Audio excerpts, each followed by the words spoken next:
ladies and gentlemen, and welcome back to The Economy Lately. I'm Anthony Smith, Chief Economist here at FreightWaves, and it's been far too long. And of course, I'm joined by the one, the only South Turk. Woo!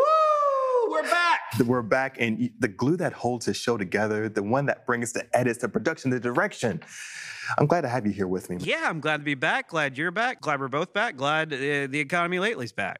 Yeah, I mean, what? This is season 3?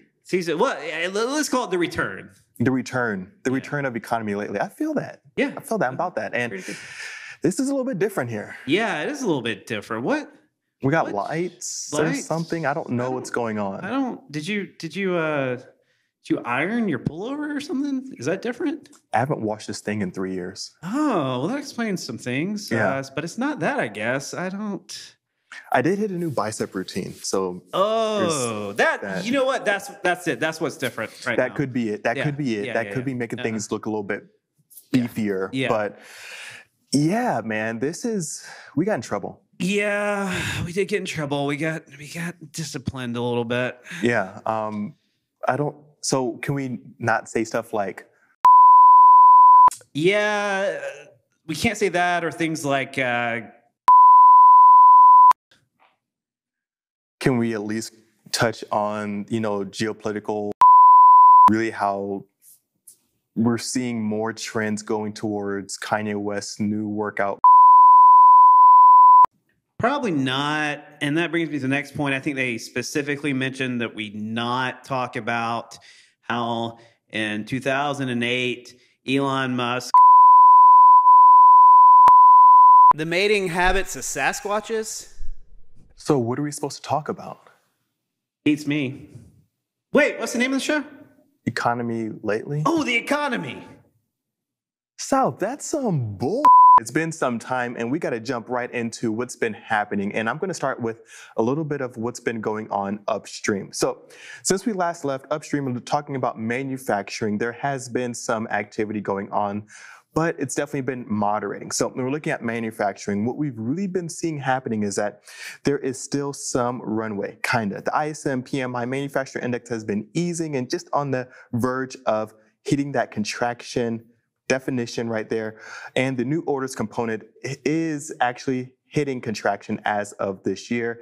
We're seeing that new orders component now below 50. The newest new orders number will be coming out before the time of this recording, but best believe we'll be talking about it in the next episode of Economy Lately as well. But when we're looking at manufacturing overall, we're still seeing that there is still ongoing activity.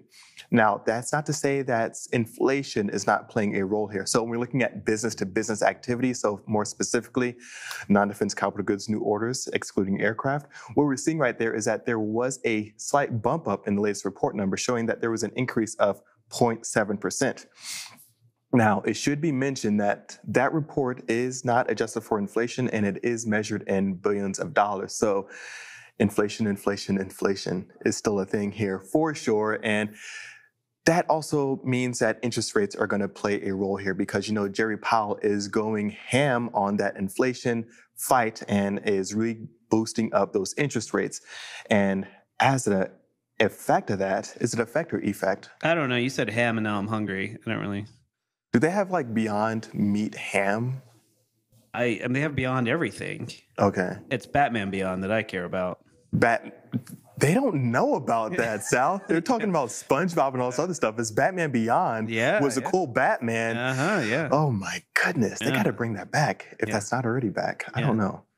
But I do know that inflation is still here, and it's definitely been a thing for quite some time. And because of that, interest rates have definitely made their appearance. And what we've seen from that is that a lot of folks are making that really run up on being able to pull forward some inventory or some orders ahead of further increases, just to be sure that they can lock in certain prices, just in case that those interest rates start to diminish their buying power if they're leveraging credit. So this could be one of those things that we're seeing on the upstream side for manufacturing. But that's enough of upstream. We got to talk about what's happening with you, me, and everyone, the U.S. consumer. So we're going to move a little bit downstream, and we're going to start with consumer conditions.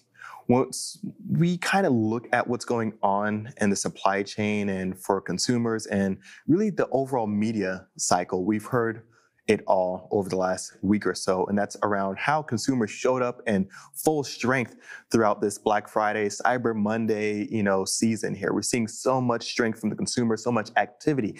And this is a sign of the resilience that we're seeing in the US economy. And I don't really see it as a positive. I see it as more of a concern. So it's kind of like you have that friend that's always bad with money, and as soon as they get paid, they just kind of ball out, and then it's like crickets for the rest of the week until payday hits again.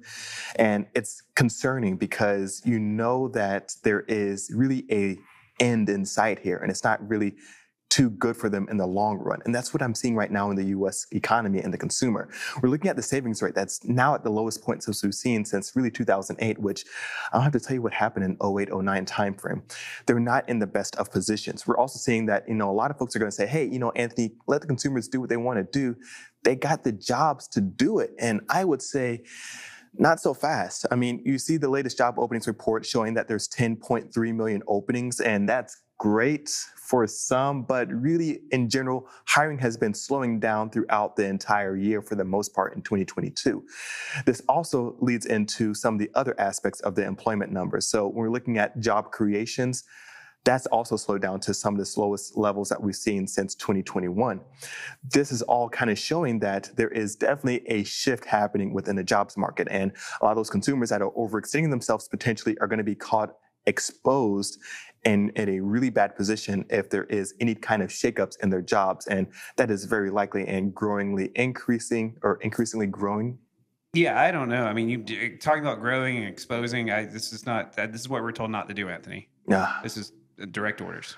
But anyway, the consumer is on shaky ground, and they're extending themselves with credit card utilization, buy now, pay later, which is very concerning because we're not very much tracking that closely. It's kind of like this big black mystery box of no one knows how much is in there. And a lot of folks can be left out to dry if they are really laid off, overextending themselves, and really trying to push it as far as they can because there's that confidence in the job market. And I think that job market confidence is really starting to wane because we are definitely seeing that the quit rate is starting to ease in a sense. And so that's going to do it for this episode of Economy Lately. There is still so much more to jump into, and I'm excited to be back with you all and reunited with South. Yeah, and I think we're off to a good start because, we got a lot of good information, good banter, no controversial subjects or anything. No, nothing at all. Everyone should be happy. But, I'm especially happy that this is the end of the episode and certain things weren't mentioned. And like what? Like faux try?